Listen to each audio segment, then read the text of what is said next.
Welcome to the Banker Lamp. Please enjoy the video. You begin by making both endpoints visible and permitted.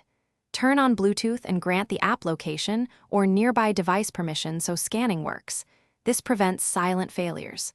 On the sending device, enable discoverable or advertising mode, and on the receiving phone, open the app's Bluetooth screen so it starts scanning. Once done, you should see the sender listed. Select it to initiate pairing. Make sure you accept any pairing prompt quickly to keep the flow moving and avoid timeouts. After pairing, the app will show a connected state. Tap the Send or Share button to prepare data.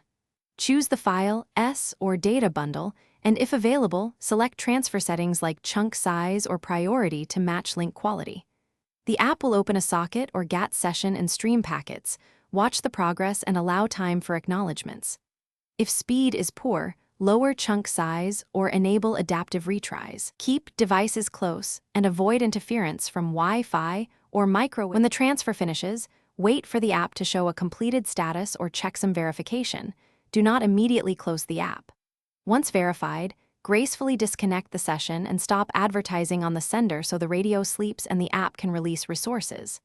If something goes wrong, first restart Bluetooth on both devices and repair, because stale sessions often block new transfers.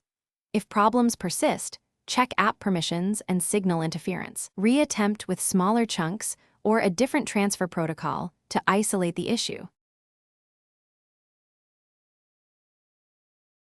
Thanks for watching. If this was helpful, leave a like and consider subscribing. See you next time.